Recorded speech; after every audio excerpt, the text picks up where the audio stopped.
지난 금요일 미국 증시의 마감부터 확인해 보도록 하겠습니다. 클로징벨 나오고요. 장해진 앵커 3대 지수가 어떻게 마감됐는지 먼저 정리해 볼까요? 네, 현지 시간 5일 미국 3대 지수는 일제히 상승 마감을 했습니다. 이날 다우 지수는 장중 1000포인트 이상 치솟았고 나스닥 지수는 장중 사상 최고치를 경신하기도 하는 등 미국의 깜짝 고용지표 호조에 놀랄만한 흐름을 보여줬는데요.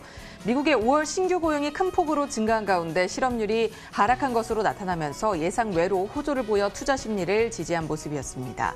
한 주간 좋은 흐름을 보여준 3대 지수 주간 기준으로 다우 지수가 6.81% 올랐고요. 나스닥이 3.42%, S&P 500 지수가 4.91% 상승을 했습니다. 지난 5일 시장에 가장 큰 영향을 미친 고용지표를 먼저 살펴보면 미국 노동부는 지난 5월 실업률이 전월 14.7%에서 13.3%로 떨어졌다고 발표를 했는데요. 시장의 예상치보다 대폭 낮은 수준이었습니다. 여기에 비농업 부문 고용이 250만 9천 명 증가한 것으로 나타나면서 트럼프 대통령은 기쁜 마음에 이날 기자회견까지 가졌는데요. 직접 한번 들어보시죠. And this time the greatest comeback in American history. Today is probably, if you think of it, the greatest comeback in American history. But it's not going to stop here. It's going to keep going. 네, 하지만 다음 날 이 고용지표 통계 작성에 실수가 있었다는 사실이 드러났습니다. 의도적인 조작일 가능성은 희박하지만 시장에는 악재로 작용할 수 있다는 지적이 나오고 있는데요. 워싱턴 포스트는 노동통계국이 일시해고자와 결근을 잘못 분류해 실수가 발생했고 이에 따라 실제 실업률은 3%포인트 더 높을 것이라는 사실이 보도된 것입니다. 노동통계국은 이 오류가 3월부터 계속됐다고 설명을 했는데요. 시장이 여기에 어떤 반응을 보일지는 계속해서 지켜보셔야겠습니다. 한편 시장에서 가장 크게 우려했던 미국과 중국의 갈등은 다소 안도하는 분위기입니다. 중국이 무역 합의를 상당히 잘 이행해왔다며 지난 수주간 중국이 미국 상품을 상당히 많이 구매했다는 소식이 전해졌고요.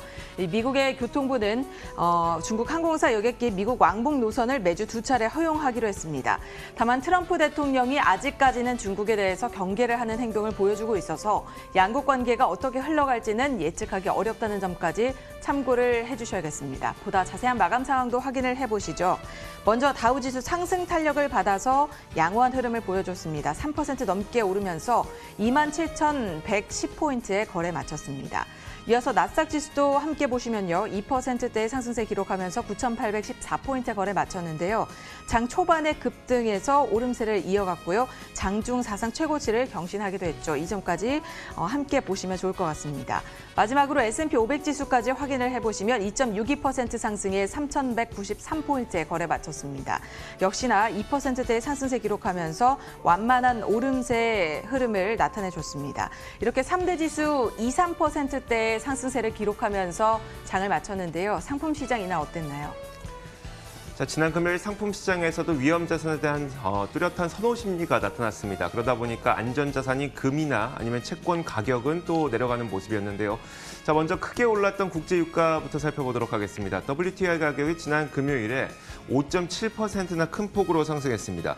오펙 플러스 산유국들의 회담을 앞두고 이 추가 감산이 더 연장되지 않을까라는 기대감이 작용했기 때문인데요. 그 전에도 여러 가지 보도가 나왔었지만 추가 감산은 약 1개월에서 몇 개월 정도, 시장 기대하기로는 한 2, 3개월 정도 연장이 될 것으로 전망을 했습니다. 자, 이 기대감을 반영해서 지난 금요일에 이 WTI 가격은 거의 5.7% 가까이 급등한 모습이었습니다. 장중한 때 거의 $40에 육박하는 그런 상승폭을 보여주기도 했는데 하루 1,000만 배럴에 달하는 감산 조치를 이제 지난 주말 사이에 한 달 정도 더 연장할 것으로 결정이 됐습니다. 하지만 이게 시장의 기대치를 충족시키는 것인지 아닌지는 잠시 후에 선물 시장이 열리면 가격 현상을 보고 저희가 좀 확인할 수가 있을 것 같습니다. 자, 이렇게 국제 유가는 확인해봤고요. 국제 금값이 크게 떨어졌습니다. 지난 금요일에 거의 2% 가까이 하락했는데요. 자, 금값은 고용 지표가 서프라이즈하게 나오자 경기 회복에 베팅하는 심리가 더 커지게 되면서 안전 자산을 회피하는 심리 때문에 금값이 크게 떨어졌습니다. $1,700 밑으로 내려갔고요. $1,688.5까지 내려간 채 마감됐습니다.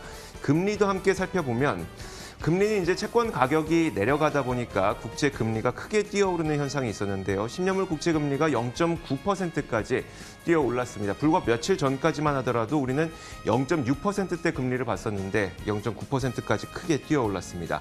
자, 이렇게 상품 선물 시장까지 살펴봤습니다. 글로벌 외신 확인하도록 하겠습니다.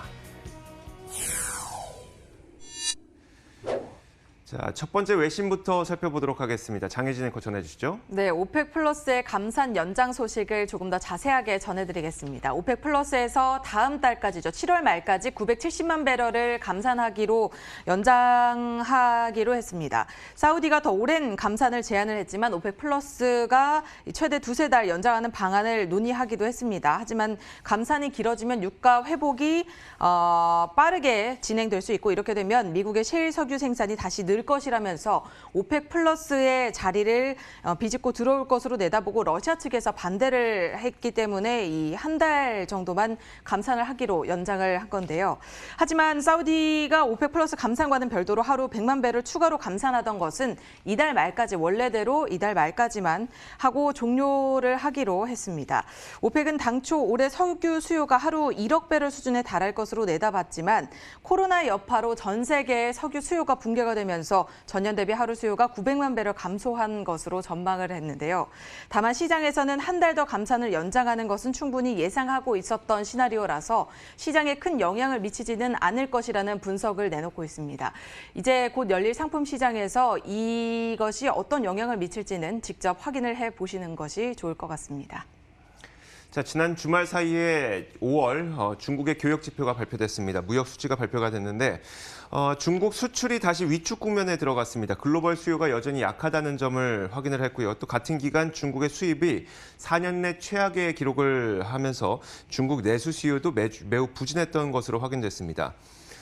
다만 로이터에서는 이 내용을 보고 이와 같은 교육 지표 악화가 중국이 더 많은 부양책을 펼치도록 압박하는 요인이 될 것이라고 평가했는데 다시 말하자면 추가 부양에 대한 기대감이 있다는 겁니다. 지표 악화가 시장에 아주 부정적이지만은 않을 것으로 평가를 했습니다. 수치를 직접 한번 확인을 해보시면요. 지난 5월 중국의 수출이 3.3% 감소했습니다. 로이터의 전망치였던 7% 감소에 비해서는 다소 긍정적인 수치였는데요. 문제는 수입 수치였습니다. 지난 5월 중국의 수입이 16.7%나 크게 감소한 것으로 나타났는데 2016년 1월 이래 최악의 그 수입 기록을 나타낸 겁니다.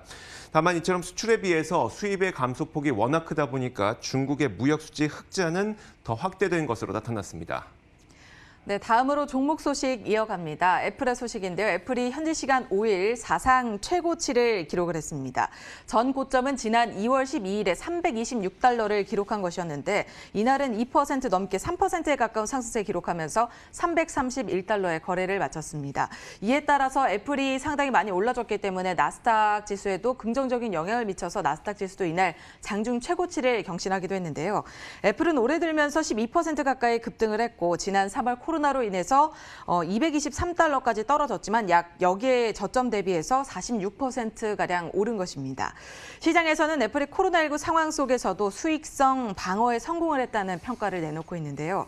5G 아이폰 출시와 함께 서비스 매출 증가에 대한 기대 덕분에 매수세가 몰려들었다는 분석입니다.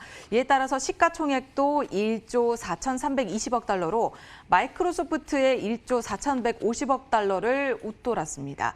자이노 애널리스트는 5G 아이폰의 출시가 중요한 투자 요인으로 작용할 것이고 애플워치와 에어팟 같은 웨어러블 기기의 매출도 연말 쇼핑 기간에 기대 이상으로 증가할 것으로 예상이 되면서 앞으로의 애플이 더 기대해 볼 만하다고 전망을 했습니다.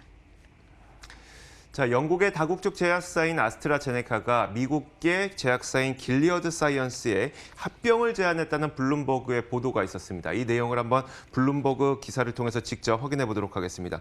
자, 화면에 나오고 있는 것처럼 아스트라제네카가 길리어드 측에 이 잠정적인 합병을 제안했다는 그런 소식인데요.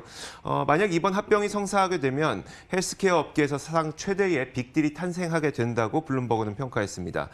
블룸버그 보도에 따르면 지난달 아스트라제네카는 길리어드 측에 합병 가능성을 문의했고 아직 구체적인 거래 조건은 제시하지 않았고요.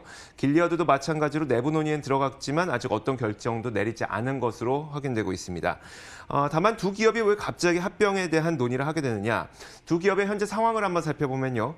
자, 먼저 길리어드는 렘데시비르로 코로나 치료제 긴급 사용 승인을 받았고 또 코로나 극복을 위해서 이 약품을 무료로 배포한 상태죠. 하지만 무료로 배포하다 보니 미래에 어떻게 수익을 낼 것인지 약간의 의구심을 자아내고 있는 상태고요. 한편 아스트라제네카는 코로나 관련 약품은 현재 없지만 옥스포드 대학과 함께 손을 잡고 코로나 백신을 개발하고 있고요. 오는 9월에는 미국에 3억 개 그리고 영국에 1억 개의 백신을 공급할 예정입니다. 자, 이런 가운데 두 기업의 합병설이 나오고 있어서 과연 정말 헬스케어 업계의 사상 최대의 합병이 탄생할 수 있을지 기대를 모으고 있습니다.